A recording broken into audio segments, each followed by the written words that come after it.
आपके अपने channel टैड warriors में। फ्रेंड्स, आई एम शिल्पी सिंघल। हर बार की तरह इस बार भी हम अपनी वीडियो में एक न्यू टॉपिक लेकर आए हैं, जो टॉपिक है लेखन शिक्षण की विधियाँ। फ्रेंड्स, लेखन शिक्षण की विधियाँ, इसका क्या तात्पर्य है? जब एक टीचर क्लासरूम में बच्चों को पढ़ाने के लिए जाता है तो वो ये देखता है कि उसके सामने ऐसे नन्हे मुन्ने बहुत से बच्चे बैठे हुए होते हैं जो शायद पहली बार ही स्कूल पढ़ने आए हों, या उनका पहला दिन भी हो सकता है, या हो सकता है कि उन्हें पढ़ते पढ़ते काफ़ी टाइम हो गया हो। तो ऐसे में अध्यापक के लिए एक बहुत बड़ी चुनौती होती है कि वो सामने बैठे हुए बच्चे को हर तरह की जो लिखने का तरीका है वो उसे सिखा सके। अगर वो पहले दिन स्कूल में आया है तो उसे किस तरह अक्षर बनाने चाहिए, किस तरह उसे कलम पर अपना हाथ सधाना चाहिए, इस तरह की सारी बातें वो उसे तरीके से सिखा सके। और अगर वो बच्चा पहले दिन ना आकर के और भी कई बार वो स्कूल में आता है और लिखना थोड़ा बहुत जानता है, तो इन सारी बातों को वो ध्यान में रखते हुए किस तरह उनकी जानकारी का इस्तेमाल करते हुए आगे उन्हें लिखना सिखाए। तो इस तरह के कई सवाल एक अध्यापक के दिमाग में होते हैं। इसके लिए आवश्यक है कि उसे लेखन शिक्षण यानी लिखना सिखाने के लिए भी जो सारी विधियां हैं जो बनाई गई हैं, उन सारी विधियों का ज्ञान हो। तो फ्रेंड्स, हमारी आज की इस वीडियो के द्वारा हम आप सभी को इन सारी विधियों के बारे में बताने जा रहे हैं, जिनमें सबसे पहली विधि जो आती है वो है अनुकरण विधि। फ्रेंड्स, अनुकरण विधि का क्या मतलब है? अनुकरण यानी किसी का अनुकरण करना, किसी चीज को दोहराना या किसी के पीछे पीछे चलना। फ्रेंड्स, अनुकरण विधि सबसे ज्यादा प्राइमरी यानी जब स्टार्टिंग में ही बच्चा स्कूल में प्रवेश करता है तब उसके लिए बेहद आवश्यक है, क्योंकि जैसे एक अध्यापक किसी भी कॉपी पर या बोर्ड पर बच्चे को अक्षर बनाना सिखाता है, तो वो वैसे ही उस अक्षर बने हुए अक्षर को देखकर बच्चा उस अक्षर को वैसे का वैसे ही बनाने की कोशिश करता है। तो फ्रेंड्स, अनुकरण यानी पीछे चलना या किसी शब्द को दोहराना। इसके बाद अगली विधि आती है फ्रेंड्स हमारी पेस्टोलॉजी की रचनात्मक विधि, जिनमें फ्रेंड्स सबसे पहले ये ध्यान देंगे रचनात्मक विधि। पेस्टोलॉजी ने बताया कि जब भी आप किसी भी अक्षर के बारे में बच्चे को ज्ञान दें तो जरूरी है कि आप उसे डायरेक्ट अक्षर का ज्ञान ना दें, उससे पहले उसे आड़ी तिरछी रेखा बनाने के लिए दी जाए। उससे क्या होगा? उसके दो फायदे होंगे। पहला, एक तो कलम पर उसका हाथ सध जाएगा, उसकी जो हाथों की मांसपेशियां हैं वो मजबूत हो जाएंगी, स्ट्रांग हो जाएंगी, और उसके साथ साथ वो खेल खेल में ही या बिना किसी बर्डन लिए आराम से वो किसी अक्षर को बनाना भी सीख जाएगा। तो इसीलिए अगर कोई बच्चा पहली बार प्राथमिक कक्षा में प्रवेश कर रहा है तो आवश्यक है कि उसे सबसे पहले आड़ी तिरछी रेखाएं बनाने के लिए दी जाएं, गोल रेखाएं दी जाएं, गोल रेखाएं दी जाएं।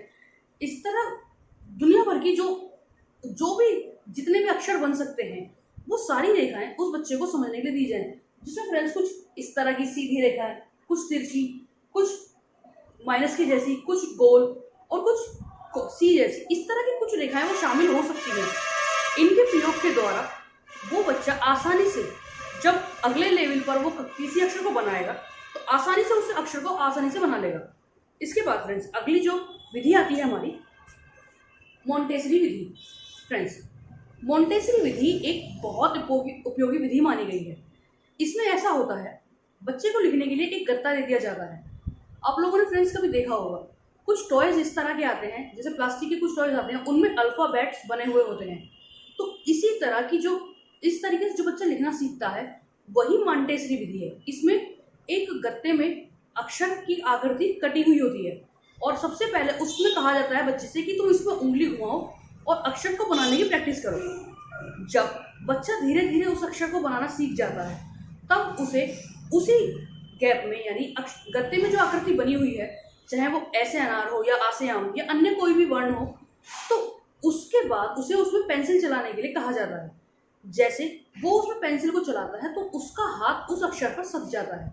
उसके बाद जब उसकी लगातार उसको प्रैक्टिस कराई जाती है तो वो धीरे धीरे उस अक्षर को बनाने में निपुण हो जाता है। इसके बाद फ्रेंड्स अगली विधि आती है हमारी जैकोडॉट विधि। फ्रेंड्स, जैकोडॉट विधि का क्या तात्पर्य है? ये जब एक बच्चा वर्ण बनाना सीख जाता है तो उससे अगले लेवल पर उसको थोड़ा सा अपग्रेड करते हुए कुछ अध्यापक के द्वारा प्रयोग किए जाते हैं, जिनमें जैकोडॉट विधि काफी इंपॉर्टेंट है। इसमें ऐसा होता है, एक अध्यापक के द्वारा कोई ऐसा सेंटेंस या वाक्य उस बच्चे को लिखकर दे दिया जाता है जो उसने पहले से पढ़ा हुआ हो।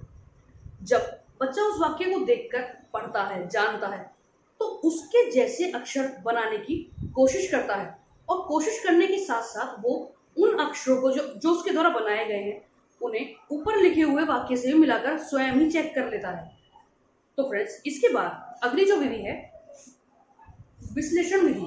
फ्रेंड्स, विश्लेषण का तात्पर्य है किसी भी चीज का टुकड़े करना और उन टुकड़ों पर अच्छे से विचार विमर्श करके उनको स्टडी करना। फ्रेंड्स, विश्लेषण विधि जो है वो अपर प्राइमरी क्लासेस के लिए ज़्यादा बेटर है, क्योंकि अगर एक छोटे बच्चे को हम विश्लेषण विधि से सिखाएंगे तो वो शायद नहीं यकीनन इस चीज़ से नहीं पढ़ पाएगा, इस विधि से वो नहीं पढ़ पाएगा। इसमें ऐसा होता है फ्रेंड्स, सबसे पहले एक वाक्य बच्चे को दे दिया जाता है, वाक्य का ज्ञान बच्चे को कराया जाता है, फिर वाक्य के बाद जो उसके शब्द हैं उनका ज्ञान बच्चे को कराया जाता है, शब्दों के अंदर जो वर्ण हैं फिर उनका ज्ञान बच्चे को कराया जाता है। तो इसलिए बेहतर है कि जब भी एक छोटे बच्चे को पढ़ना सिखाया जा रहा है तो उसके लिए विश्लेषण विधि का प्रयोग ना किया जाए, बल्कि विश्लेषण विधि का प्रयोग अपर प्राइमरी लेवल की जो क्लासेस हैं उनमें किया जाए।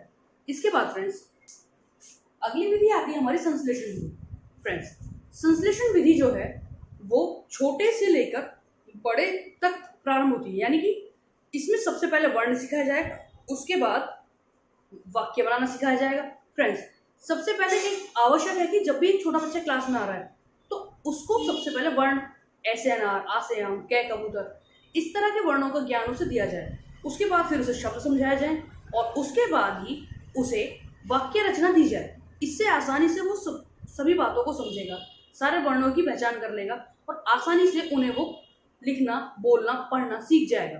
तो फ्रेंड्स, हमारी आज की इस वीडियो में इतना ही। हमने ये प्रयत्न किया कि लेखन शिक्षण की जितनी भी विधियां हैं जो आवश्यक हैं वो आप सभी के लिए लेकर आए और पूरी कोशिश की कि आप सभी के लिए इस टॉपिक को आसान बना पाएं।